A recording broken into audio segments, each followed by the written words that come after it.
Good YouTube, Quinn Wade. Coming to y'all with that instant basketball analysis on Analysis Playground on YouTube, exclusively on there forever. And we're going to talk about the New York Knicks beating the New Orleans Pelicans 130 to 125. The Pelicans are now 8-26 and 6-15 at home. The Knicks are 23-9 and 8-7 on the road. New Orleans ended up winning the first quarter 41-37, and the Knicks won the second quarter 35-34. The Pelicans won the third quarter 28-24, and the Knicks won the fourth quarter 34-22 to win the game by 5. We're going to start off with the New York Knicks. OG Anunoby played 37 minutes, had 23 points. He was 8 of 22 from the field, 1 of 8 from 3, 6 of 6 from the free throw line, had 11 rebounds, so a double for him. 1 assist, 2 turnovers, 3 steals, and a block. 2 offensive rebounds, 3 personal fouls, and a plus 16 and plus minus. He took a ton of shots on this team, the most shots on the team. That's something you usually don't see for OG Anunoby, but kept getting good looks, kept getting open. So they said, we're going to give you the ball and see if you can put it down. He missed more shots than he made in this one, but he also brought it defensively and really helped on the boards a ton. Their starters did a whole lot for this team to be able to win. Muhammad, he stepped up. He was the X factor to me. 18 minutes, 18 points, 7 of 9 from the field, 4 of 4 from 3. He kept getting open and finding ways to drain the shots when he was there, only missing 2 shots tonight, which was really great. 1 rebound, 2 steals, 0 personal fouls, and a minus 12 and plus minus. Karl Anthony Towns, 30 minutes, 12 points, 4 of 9 from the field, 2 of 4 from 3, 2 of 2 from the free throw line. He ended up finishing with a double-double because he ended up getting 12 boards. He also had 4 assists, 2 steals, no turnovers, but he did get 2 offensive rebounds and 4 personal fouls, and he finished as a plus 6 and plus minus. I like what he was doing in this game. I really do like how he was playing. He didn't do a lot, didn't do too much, didn't do too bad, didn't do too good, but he was always where you needed him to be when you needed it. And sometimes that's how the games can be. Every team shows different things and gives you different things, and they match up with you differently, and he just found a way to make things work the best way he could in this game. Mikal Bridges played 35 minutes. He only had 6 points. He was the only starter to not get in double figures in points. Every starter had a rebound or more in this game, but he ended up shooting 3 of 5 from the field and 0 of 1 from 3.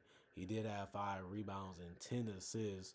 Mikal really been on his dishing side of the basketball these last couple games, and it's good to see him do that because if you don't have a good look, why take it? Especially when you got a lot of talent around you on this Knicks squad. 1 turnover, 2 steals, and a block. 1 offensive rebound, 2 personal fouls, and a plus 3 and plus minus. Jalen Brunson had the most points on the team. He played 36 minutes and had 12. He had 28 points and was 10 and 23 from the field.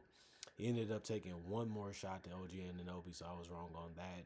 But he did go 5 of 10 from 3. That really helped him out, and he made them at the most important times too.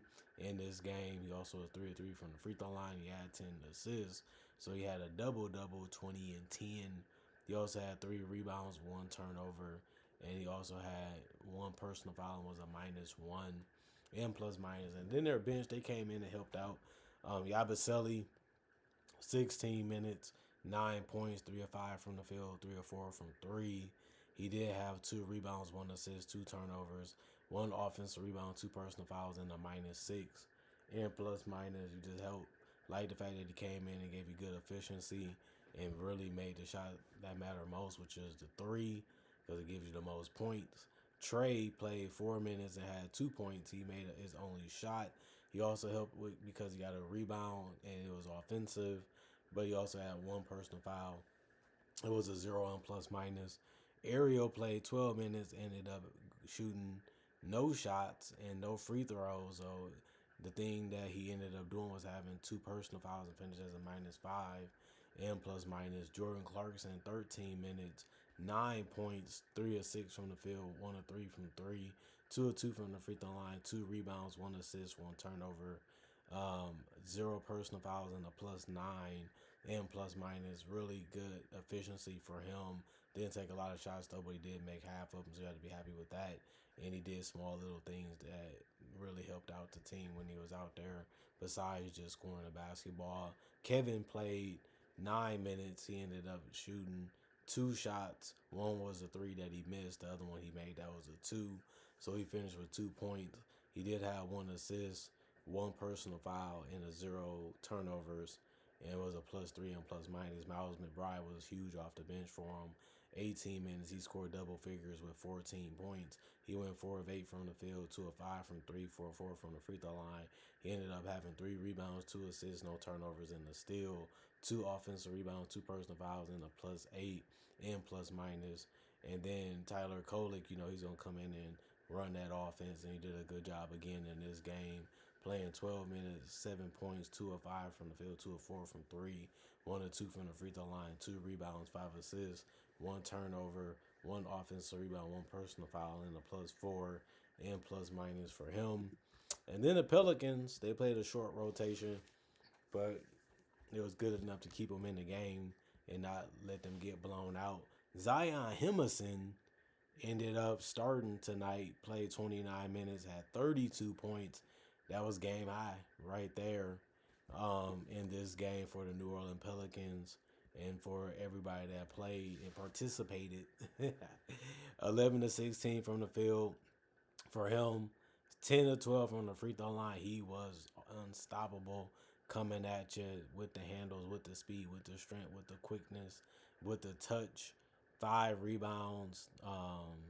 Every starter ended up having a rebound or more and an assist or more for the New Orleans Pelicans. He had 2 assists, 2 turnovers, 2 steals, 2 blocks, 3 offensive rebounds, 2 personal fouls, and a -8 and plus minus. I like the fact that Zion been trying a little bit harder defensively this season compared to the other ones. He wants the matchups. He wants the stamp on this game, any game that he plays in general, I should say. And he's just been really good and really been pushing himself. And the results ain't there when it comes to wins, but he's been a guy that's really been more of a complete player this year compared to other years. Trey Murphy, 38 minutes. He ended up playing the most on the team. He also had 21 points and was 8 of 16 from the field, 5 of 10 from three. He was able to get to the basket and things of that nature, and also shot decent from three. He had 6 rebounds, 2 assists, 2 turnovers, 1 personal foul, was a -4 and plus minus. Derek Queen, 29 minutes, 7 points, 3 of 13 from the field, 0 of 2 from three, 1 of 2 from the free throw line.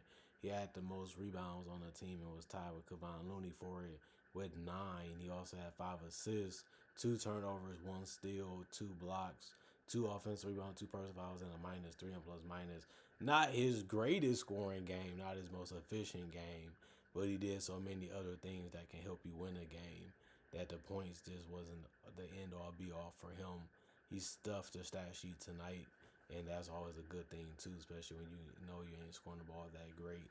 Sadiq Bey was getting to the basket and hitting his perimeter shot. And this one, he played 37 minutes. He ended up having 26 points, 9 of 21 from the field, 4 of 10 from three, 4 of 5 from the free throw line. He also had 6 rebounds and 6 assists with 2 turnovers and 2 steals, 2 offensive rebounds, 3 personal fouls, and a +1 and plus minus. Jeremiah Fears, 22 minutes, 4 points, 2 of 5 from the field, 0 of 2 from three, 4 rebounds, 4 assists, 1 turnover, 1 steal, no personal fouls, and a -3 and plus minus. And then their bench, Kevon Looney, 24 minutes. Like I said, he had 9 boards, but he only had 2 points and he shot 1 of 3 from the field. He also had 3 assists and 2 blocks, 5 offensive rebounds, 1 personal foul, and a -1 and plus minus. He gave you something. He's not the greatest offensive player, but at least he's going to battle and fight hard on the boards. And 5 offensive rebounds is really good. And he was able to give you that. And 9 total helps too. Emisi had a nice dunk. Other than that, he went 1 of 2 from the field and finished with 2 points in 14 minutes. He did have 6 rebounds, 2 assists, and a turnover, 3 offensive rebounds, no personal fouls, and was a +2 in plus minus. Jordan Poole, 26 minutes, 26 points. That was the most points off the bench. He went 7 to 14, took the most shots off the bench. He also went 4 of 10 from 3. That was the most threes attempted and made off the bench. And he also took the most free throws, going 8 to 8. That's what he can do for you. He can really cause a string of bull crap. And that's how good he can be sometimes, just breaking down the defense, making quick decisions, getting to the basket, pulling up from 3, attacking you when you don't expect it, and getting to the free throw line. Poole can be that type of offensive player, depending on how you guard and depending on how you communicate on the defensive end. But he did have 3 rebounds, 2 assists, no turnovers, a block, 1 offensive rebound, and 2 personal fouls, and a -2 and plus minus. Micah Peavy, 10 minutes, 3 points, 1 of 3 from the field, 1 of 1 from 3. No turnovers, 2 personal fouls, and a 0 and plus minus. And then Jordan Hawkins, 12 minutes, 2 points, 1 of 3 from the field, 0 of 1 from 3. 2 rebounds, 1 assist, 1 turnover, 1 block, 2 personal fouls, and a -7. And plus minus, everybody off the bench did score for the New Orleans Pelicans, so you have to like that. Other than that, the Pelicans took one more shot than the Knicks, but they finished at 46%. The Knicks shot 46 of 95, 48% from the field. 14 to 36, 39% for the Pelicans. The Knicks shot more threes, 44 compared to the 36 of the Pelicans, but they shot 20 of 44. That's 45%. So they shot better from the field, better from 3. And then the Pelicans ended up shooting 23 of 27, 85% from the free throw line. They shot more free throws than the Knicks, but the Knicks made theirs 18 of 19, 95%. They shot a better percentage, but shot less. And then the Knicks got out rebounded by 8, 50 to 42. They also passed less. Well, they got more assists because they had 35. The Knicks did. The Pelicans had 27. 11 turnovers. The Pelicans had 8. The Pelicans had 11. The Knicks had 8. 6 steals. The Pelicans had. The Knicks had 8. And then obviously 8 blocks. And the Knicks had 4. 16 offensive rebounds for the Pelicans. The Knicks had 10. 34 defensive rebounds. The Knicks had 32. 15 personal fouls. The Knicks had 19. And they ended up shooting less free throws than the Pelicans, but it did not matter because they ended up winning the game by 5. And that's what matters most, because that's what you come to play for. And they got it done and ended up winning the game. Knicks, man, they made it hard and tough on themselves because the Pelicans was giving it to them. Getting to the basket over and over again, sharing the ball, attacking in a lot of different ways. But Jalen Brunson stepped up and kept hitting shots, kept trusting his teammates to be able to make plays or make a shot. Ended up working for them to be able to win. They were the better team. They did have the better players. They made the biggest difference when it mattered most. And sometimes it can just be that simple. But it also was a fun and entertaining game to watch. I'm not going to tell a story about that. But I love what both teams brought. I love how both teams fought. I love what they was trying to do. Just one team got to win, man. And it ended up being the Knicks. And they are the better team. And they got it done. This is a game where you look at it and say, we need to win that game. We should win it. And you should just be happy as a fan that it ended up happening and going that way. Other than that, comment, like, subscribe, share, notification bell to get the analysis when it first come out. Also do conversation videos just like this, but about other topics about basketball, NBA content only. Also do breakdowns of real footage of legends, current legends, rookies, and also future stars. Also do mock draft and draft coverage too. Not only that, I also try to upload videos every single day throughout the day to give y'all something to watch and look forward to if you check in or subscribe to the channel. Not only that, I also have over 4,000 plus videos already on my channel that you can watch right now and enjoy, and it's all for free. Other than that, thanks for checking out the channel. Thanks for showing love. Thanks for showing respect. Thanks for continuing to come and be loyal to the channel. Thanks for the support, the love, and the consistency for the people that have been doing it. I mean, if you can get to it, whenever you can get to it, that's still support. So I still love and appreciate y'all for that. Other than that, y'all stay blessed up. Y'all stay good. Peace. And I'll see y'all later today, hopefully with more analysis.